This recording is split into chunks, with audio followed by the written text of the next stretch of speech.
Olá, alunos do Colégio Francisco de Assis, do 7º ano. Meu nome é André Luiz, sou professor de redação. Tá? E na videoaula de hoje a gente vai dar continuidade ao nosso trabalho com o livro. Em todas as videoaulas eu tenho priorizado as atividades, exercícios que são do livro. Tá? E aqui não vai ser diferente. O livro, no momento seguinte àquele texto que a gente trabalhou sobre o ascensorista, ele começa a falar de concisão. E concisão é muito importante, é fundamental.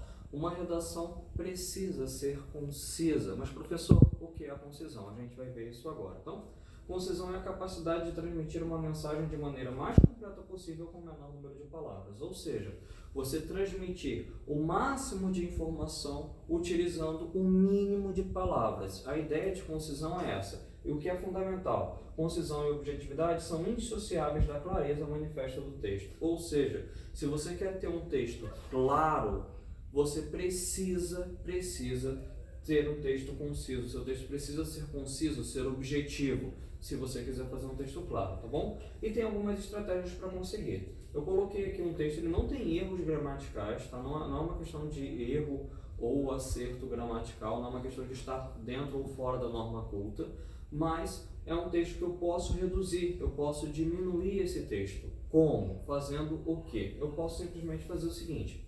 Tá vendo? Na estrutura social tradicional, os elementos fundamentais da promoção do altruísmo eram construções humanas, notavelmente os credos.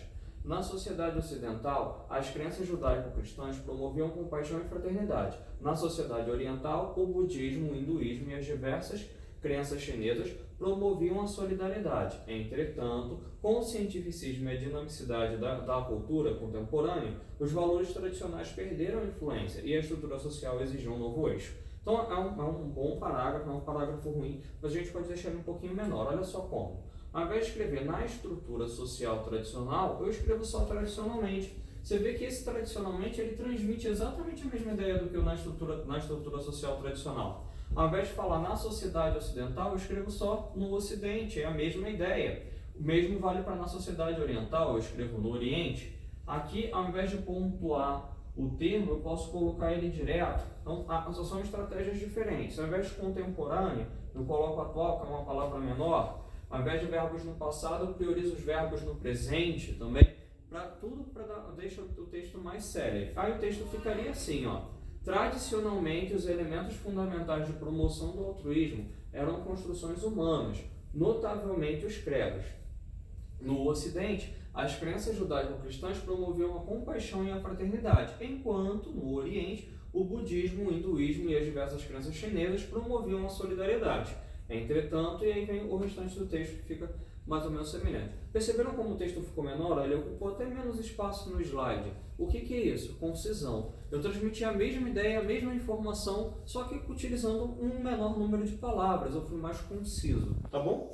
Algumas estratégias. Utilizar elipses e zeugmas. O que é elipse e zeugma, professor? Eu não sei, por isso eu coloquei aqui a definição, tá? A elipse é a omissão de um ou mais termos na oração. Quando você omite o termo, é a elipse. O zeugma é uma espécie de elipse, tá? Só que a zeugma é a omissão de um termo que você já mencionou antes. Aqui um exemplo de elipse e um zeugma. Olha aqui a frase, por exemplo. Ó.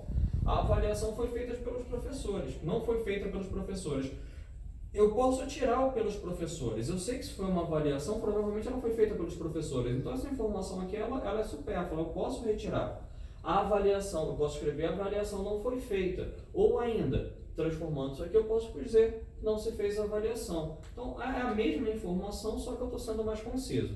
Uns falam alto, outros falam baixo. Para não repetir a palavra falam, no segundo aqui eu utilizo uma vírgula, tá? Essa vírgula indica o verbo falar, tá ok?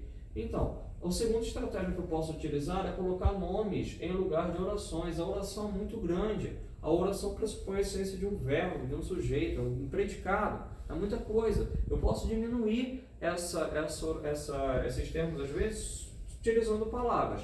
Precisamos que você nos ajude. Precisamos da sua ajuda, precisamos de ajuda. Pronto, reduzir bastante. Precisamos que você nos ajude, precisamos de ajuda. Os lutadores que eram do Canadá. Quem é do Canadá é canadense. Então eu utilizo o termo mais simples, lutadores canadenses, tá ok? A terceira opção que eu posso utilizar As expressões indicativas de graduação eu posso colocá-las sempre menor, optar sempre pelo menor uso da língua, tá? Sempre por menos palavras.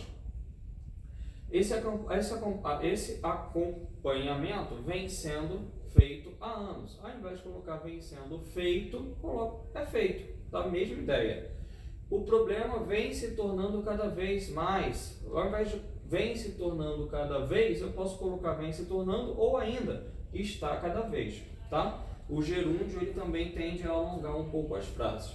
Então, uma quarta estratégia que eu posso utilizar é evitar o uso de intensificadores. Essa medida favorece extremamente a mim quanto a você. Eu não preciso do extremamente aqui, é desnecessário. Essa medida favorece tanto a mim quanto a você. Transmite a mesma ideia de forma muito precisa. Isso é utilizar com a concisão. Esse problema é realmente muito grave. Eu não preciso realmente muito. Esse realmente só está reafirmando. Esse problema é muito grave.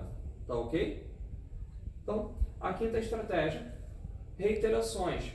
O cantor sim, tem lutado pela preservação da Amazônia. O ex-líder da banda The Police, chegou ontem ao Brasil. O vocalista chegou com o cacique Raoni, com quem escreveu o livro. Olha quantos termos, olha o tamanho dos termos que eu estou utilizando para me referir ao mesmo cantor.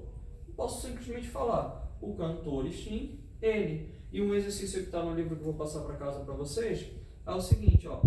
Você tem duas orações, você vai transformar em uma só, junto ao cacique Raoni, com quem escreveu um livro. Boa. Escrevi a mesma coisa de forma muito mais concisa. Aqui são 4 linhas, você pode ver, o slide é o mesmo. Aqui são apenas 3 linhas, tá bom? Aí, as subordinadas, você não precisa saber esse nome, tá bom? Não precisa mesmo, mas é só pra gente saber, só vou falar para que a gente saiba o nome técnico. Subordinadas reduzidas de infinitivo ou de particípio. Então, ao invés de falar depois que algum tempo passou, olha como isso é grande, depois que algum tempo passou, eu uso o quê? Passado algum tempo. É mais rápido, é mais direto. É proibido que vocês escrevam na parede. É proibido o quê? Escrever na parede. Certo? Ao invés do que vocês escrevam na parede, escrever na parede. Tá? Então, são estratégias que a gente utiliza. Conjunção no início do parágrafo. Evitar. Quando você coloca a conjunção no início do parágrafo, você já está colocando o termo como um acompanhado de alguma outra coisa. Evitem conjunções no início do parágrafo. Portanto, a educação deve ser melhorada a partir de medidas simples. Não, a educação pode ser melhorada a partir de medidas simples. Então, as estratégias de concisão, tá? Advérbios de tempo, você evita os advérbios de tempo, tá? Evitar. Tem momento em que você não vai ter como evitar, mas antigamente o governo não prestava. Se você já falou não prestava atenção aos problemas econômicos. Se você já falou prestava, já está no passado. Eu não preciso do antigamente. Está vendo que essa informação é dobrada? Então eu posso só falar. Antigamente o governo não prestava atenção aos problemas. Ou melhor, desculpa. O governo não prestava atenção aos problemas. Eu não preciso falar o antigamente. Então eu posso simplesmente suprimir. Essa aqui que é a exceção, na década de 70, porque na década de 70 é uma informação muito específica e você precisa realmente utilizar o advérbio, tá bom? Então, a gente fica por aqui, a gente encerra esses tópicos de concisão, tá bom? No livro, vocês vão fazer essa semana para a próxima os exercícios da página 55, 56 e 57, tá? 55, 56 e 57. Que consistem justamente nessa ideia de concisão, nessa transformação de frases grandes em frases concisas, tá bom? Um grande abraço a todos e até lá!